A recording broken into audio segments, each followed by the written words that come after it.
Terima kasih Anda telah datang ke National Taiwan University Hospital. Guna memberikan kesehatan bagi Anda sekalian, maka di bawah 5 waktu berikut ini, kita harus memperhatikan kebersihan tangan kami.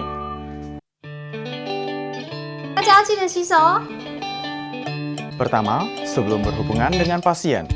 Bukan pembersihan ataupun juga pekerjaan yang berhubungan erat dengan pembersihan kuman-kuman. Ketiga, setelah berhubungan dengan darah pasien ataupun juga cairan yang terdapat pada pasien. Keempat, setelah berhubungan dengan pasien.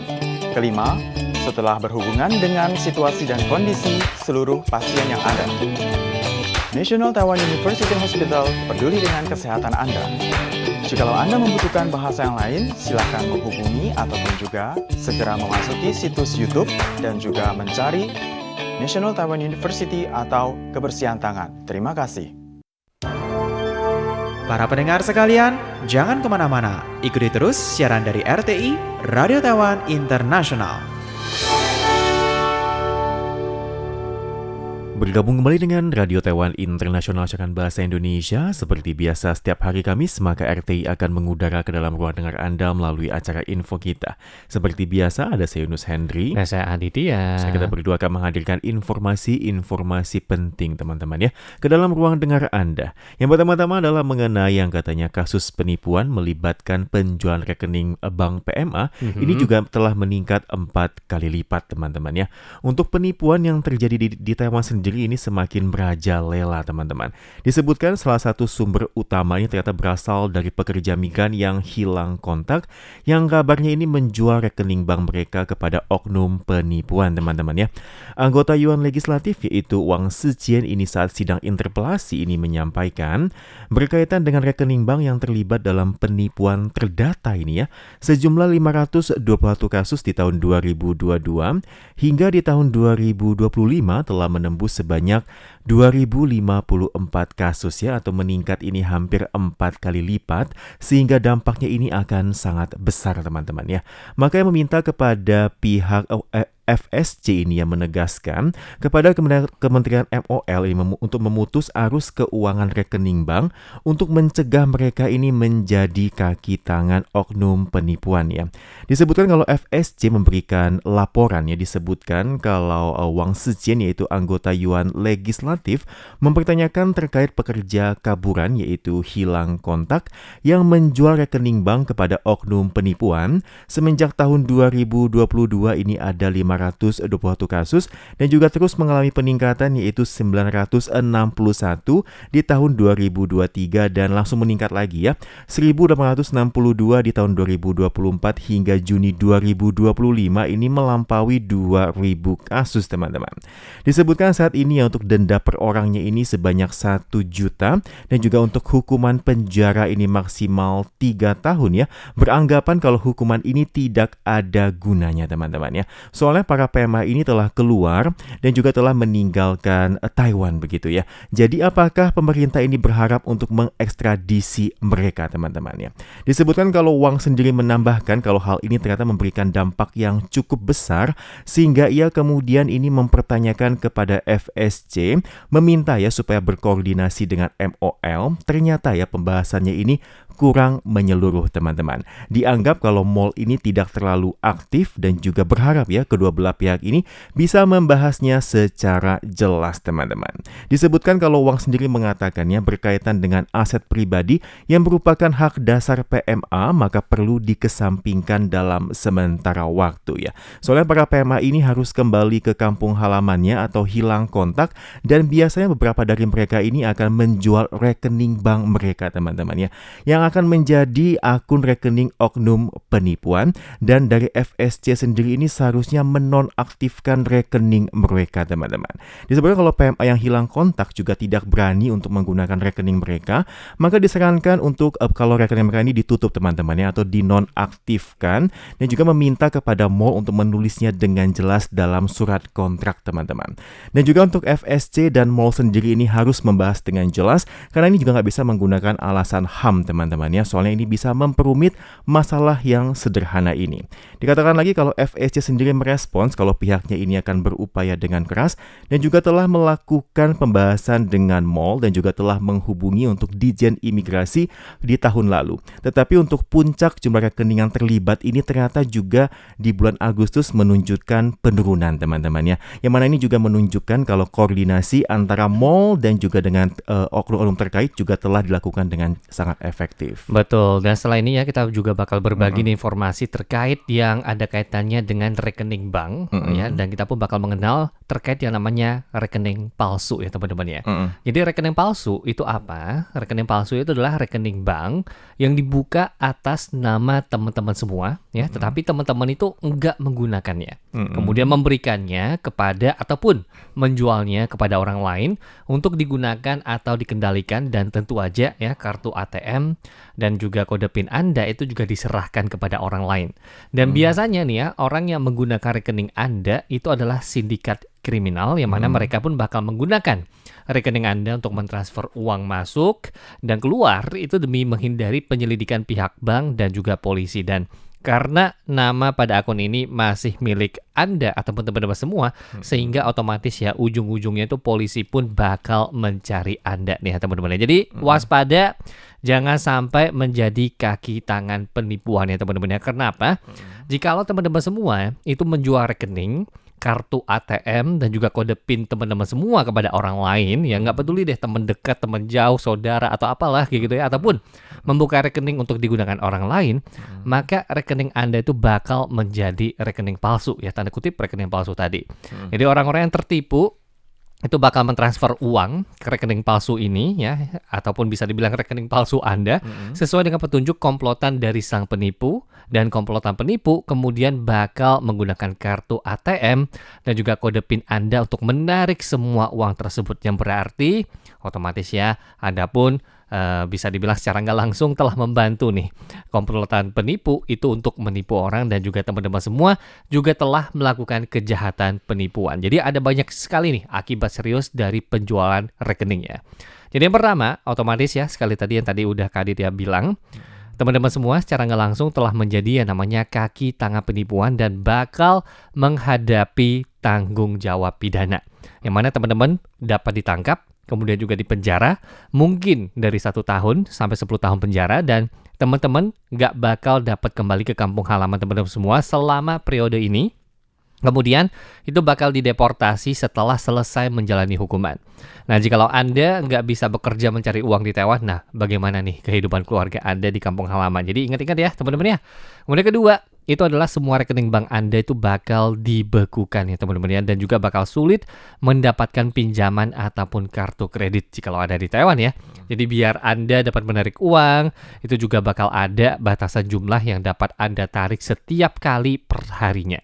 Kemudian ketiga, nah teman-teman semua juga bakal dikenakan sanksi pidana dan juga memiliki catatan kriminal ya, sehingga bakal sulit nih bagi teman-teman semua untuk datang ke Taiwan lagi. Nah, dan yang terakhir, jangan pikir ya teman-teman semua itu bakal baik-baik aja nih setelah meninggalkan Taiwan kan, karena teman-teman semua secara nggak langsung juga bakal menjadi tanda kutip buronan dari pemerintah Taiwan. Betul teman-teman, dan juga mengenai beberapa kasus nyata teman-teman, yaitu menjual rekening, ini juga ternyata bisa mencelakakan diri sendiri teman-teman ya. Disebutkannya ada seorang pekerja migran atau mahasiswa asing di Taiwan ini menjual akun ke sindikat kriminal untuk mendapatkan uang, maka ia ini akan ditangkap polisi ya. Kemudian juga akan dijatuhi hukuman 2 tahun penjara dan juga tidak bisa bekerja atau bahkan kembali ke negara asalnya. Yang untuk kasus kedua teman-teman, yaitu seorang pekerja migran ini menjual rekeningnya sebelum kembali ke negara asalnya dan dia mengira tidak akan bermasalah. Dan ternyata kemudian dia ini kembali ke Taiwan dan akhirnya ditangkap di bandara ya, karena selama ini telah menjadi seorang buronan teman-teman. Betul. Betul. Dan juga berikutnya ya, bagaimana sih cara untuk terhindar menjadi korban, teman-teman?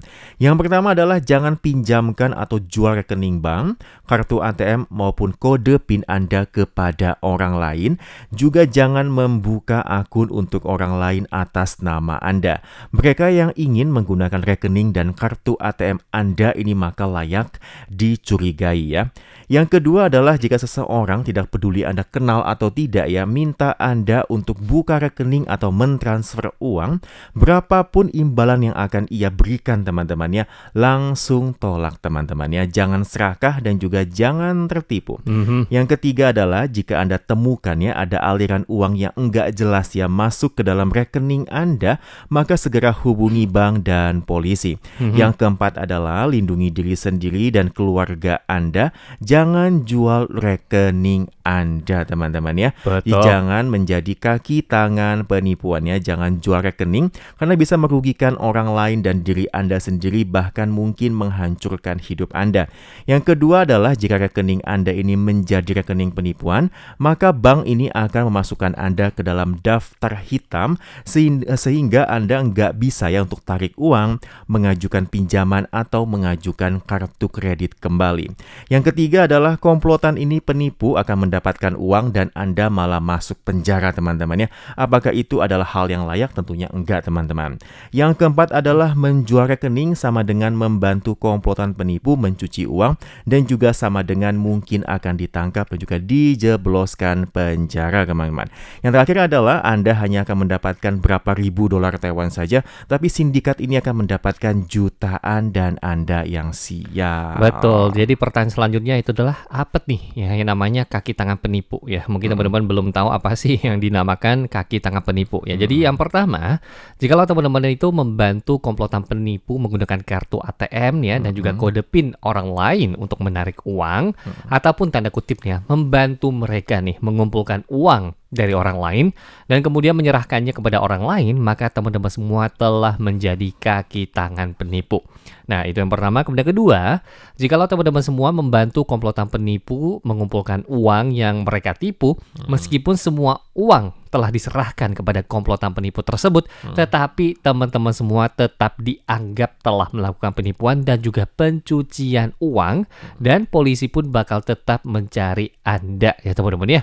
Kemudian ketiga, kaki tangan penipu itu mudah ditangkap polisi, sehingga komplotan penipu itu bakal meminta Anda ataupun kita semua ini untuk membantu mereka dalam mengumpulkan uang, dan alhasil komplotan penipu yang dapat uang dan kitalah yang ditangkap polisi ya. Maka dari itu kita otomatis juga harus nantinya bakal mengembalikan uang tersebut kepada orang yang ditipu. Jadi ketika kita ngambilnya 1 juta, kita pun harus mengembalikannya sebanyak 1 juta ya. Jadi kalau teman-teman pikir ya menjadi kaki tangan itu nggak berisiko, ataupun mungkin nih membantu penipu kan untuk mengambil uang itu nggak termasuk kejahatan, kan bukan saya penipunya, saya cuma ambil uangnya aja. Berhati-hatilah ya teman-teman ya, mungkin Anda bakal kehilangan segalanya. Jadi pertama, menjadi kaki tangan penipu itu bukanlah hal yang sepele. Itu adalah tindak pidana serius yang dapat mengakibatkan hukuman penjara 1-7 tahun dan harus melakukan ganti rugi yang besar ya teman-teman ya.